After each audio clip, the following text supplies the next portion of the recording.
Bonjour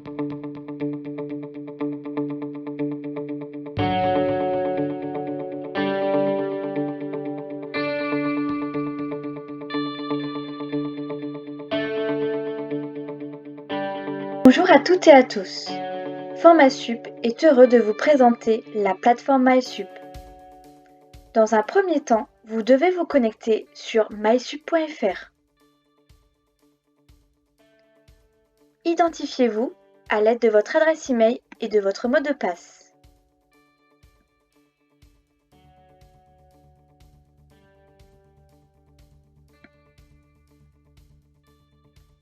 Cliquez sur « Je m'engage à fournir des renseignements exacts et complets pour ce formulaire d'inscription ».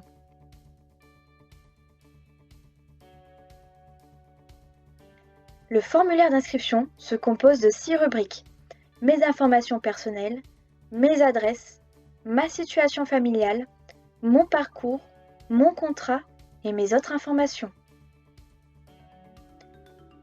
Pour mes informations personnelles, il est nécessaire de sélectionner votre civilité, puis de sélectionner votre nationalité. Notez votre lieu de naissance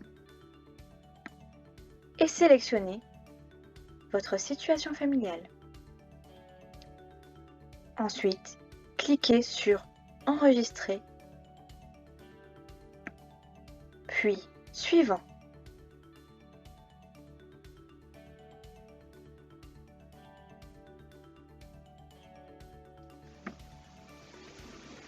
Vous devez ajouter votre adresse personnelle.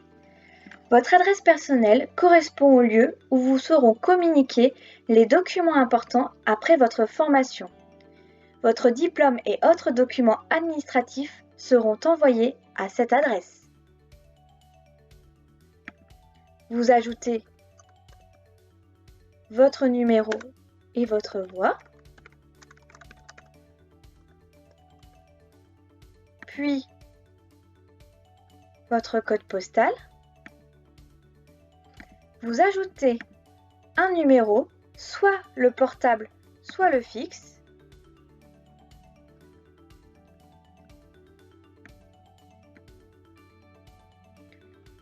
Il vous est tout à fait possible d'ajouter votre adresse de résidence qui correspond à votre lieu de résidence pendant votre formation.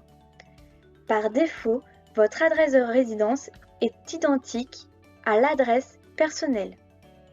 Si vous souhaitez ajouter cette adresse, il suffit de décocher la case et d'ajouter les éléments.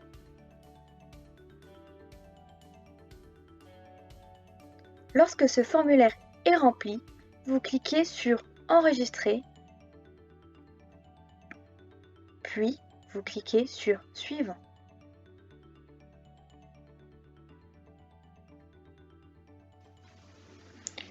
Uniquement si vous êtes mineur, vous devez ajouter vos responsables. Pour cela, cliquez sur « Ajouter un responsable ». Renseignez sa civilité, son nom, son prénom, le lien avec vous, père, mère, est-ce que c'est votre tuteur légal, sa catégorie socio-professionnelle, le dernier diplôme qu'il a obtenu et son adresse email. Vous devez également compléter son adresse ainsi que le numéro de téléphone. Lorsque ces informations sont remplies, vous devez cliquer sur « Enregistrer ».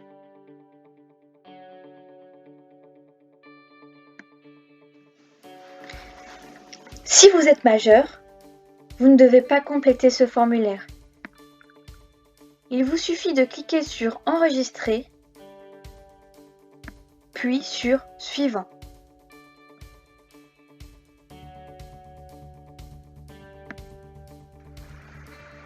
Dans cette rubrique, il est nécessaire d'ajouter des éléments liés au parcours.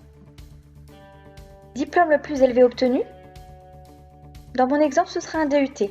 Je dois de nouveau préciser le diplôme le plus élevé. DUT. Ensuite, je dois préciser le dernier diplôme obtenu, qui est parfois différent du diplôme le plus élevé déjà obtenu dans le cadre de son parcours scolaire. Dans cet exemple, le dernier diplôme, ce sera un DUT. Je dois préciser de nouveau que le dernier diplôme est un DUT. Je dois ajouter le nom du dernier diplôme, DUT, GEA, par exemple. Ensuite, je dois préciser la dernière classe. Un cycle en DUT se compose de 2 années. Il en est de même pour le BTS. En master, un cycle se compose également de 2 années. En licence, le cycle se compose de 3 années, licence 1, 2 et 3. En licence pro, le cycle se compose d'1 année. La question est de savoir si vous avez validé l'ensemble du cycle ou une partie du cycle. Dans mon cas de figure, j'ai validé mon DUT GEA. C'est ma dernière classe fréquentée. J'ai donc suivi la dernière année du cycle de formation et obtenu le diplôme ou le titre. Je vais donc sélectionner le premier cas de figure. Pour information, un tuto écrit a été élaboré en fonction des différentes cas de figure afin de vous aider à choisir la bonne rubrique. Je dois ensuite ajouter le dernier établissement fréquenté. À titre d'exemple, IUTA. Si vous ne trouvez pas votre établissement dans la liste, vous pouvez créer un établissement. Je dois ensuite sélectionner le baccalauréat que j'ai obtenu et indiquer l'âge d'obtention. Ensuite, je dois indiquer si j'étais boursière en terminale, puis si j'ai été boursière pendant mes études supérieures au baccalauréat.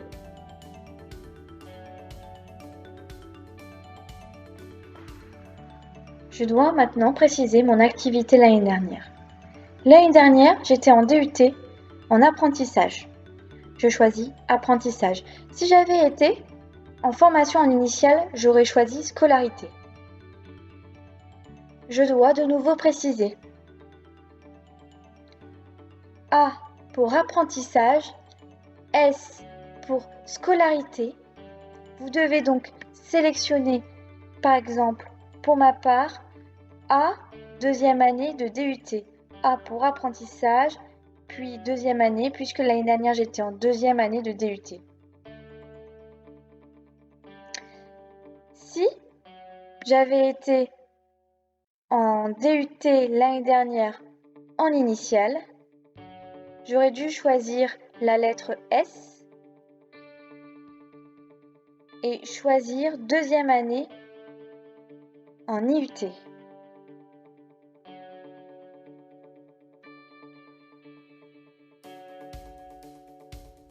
Je dois de nouveau préciser. L'année dernière, j'étais toujours en deuxième année de DUT. Par conséquent, j'étais en année terminale de DUT. Mon dernier établissement fréquenté est l'UITA. Il vous est possible de créer un établissement si vous ne le trouvez pas dans la liste. Je dois ensuite préciser l'activité avant mon apprentissage. Ce n'est donc pas l'activité l'année dernière, mais avant mon apprentissage. J'ai fait mon DUT en apprentissage.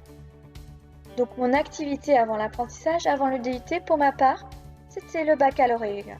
Donc je choisis scolarité. Ensuite, je précise que j'étais en terminale générale. Je dois de nouveau préciser que j'étais en terminale, soit au second cycle général et technologique.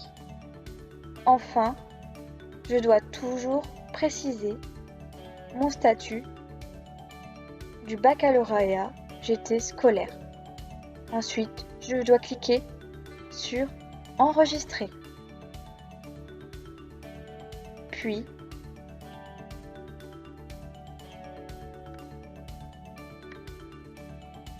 Suivant.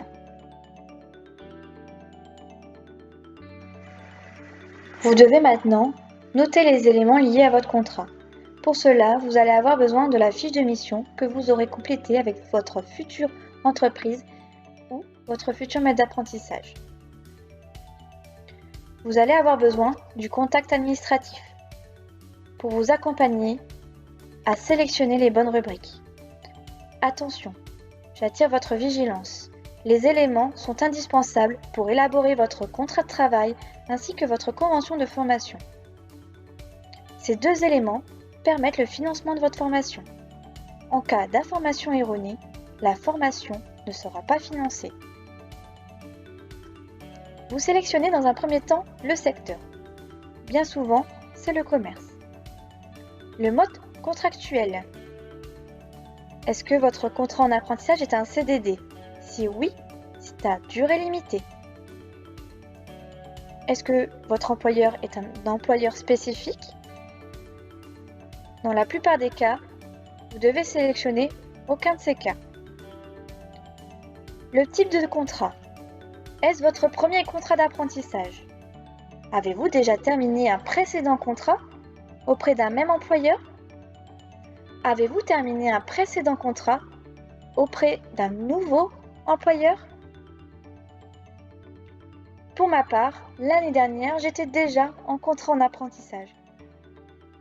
Je vais donc souscrire un nouveau contrat d'apprentissage avec un autre employeur.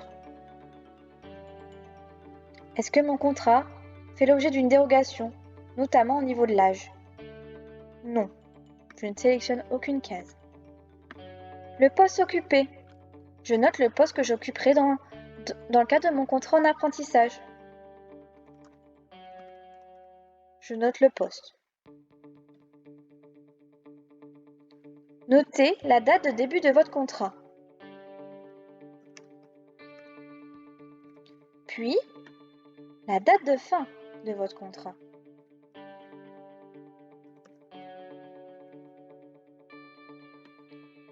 Êtes-vous reconnu travailleur handicapé? Oui ou non? Sélectionnez la bonne réponse. Allez-vous occuper un poste dangereux selon l'article de la loi? Sélectionnez oui ou non. Quel est le régime spécifique d'assurance chômage? Je n'ai pas de régime spécifique d'assurance chômage. Le régime social, MSA ou URSSAF? Dans la plupart des cas, c'est URSSAF. La durée hebdomadaire du travail, 35. Est-ce que dans le cadre de ma formation, il y aura de la mobilité internationale? Pour ma part, non.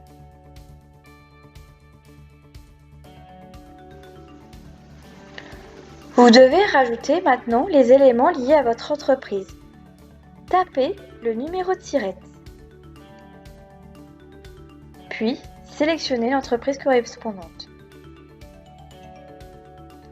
Si vous ne trouvez pas votre entreprise, vous devez cliquer sur « Créer une entreprise » et vous ajoutez les éléments nécessaires et obligatoires pour créer une entreprise. Pour rappel, ces éléments sont obligatoires et ne doivent pas être mis au hasard. Ils ont un réel impact sur le financement de votre formation. Ensuite, vous sélectionnez un maître d'apprentissage. Si vous ne trouvez pas votre futur maître d'apprentissage dans la liste, il faut cliquer sur « Créer un maître d'apprentissage » et rajouter les éléments.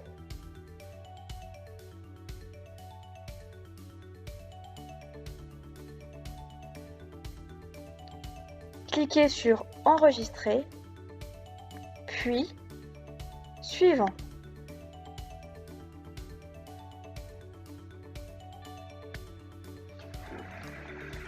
Vous devez maintenant notifier les éléments concernant les autres informations. Sélectionnez votre type de logement en lien avec votre résidence. Bénéficiez-vous de l'aide au logement? Aide souvent allouée par la Caisse d'allocation familiale? Avez-vous des ressources mensuelles complémentaires à vos salaires? Si oui, comment les évaluez-vous? Avez-vous déjà fait de la mobilité européenne dans le cadre de votre diplôme ou par choix personnel? Êtes-vous issu d'une mission locale? La mission locale accompagne les jeunes dans le cadre d'un projet personnalisé. Est-ce qu'il y a un entrepreneur dans votre entourage?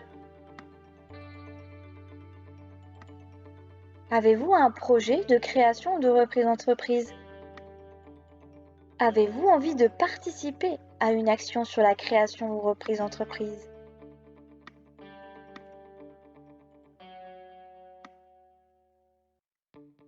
Vous avez dû cliquer sur Enregistrer, puis vous cliquez sur Valider mon inscription.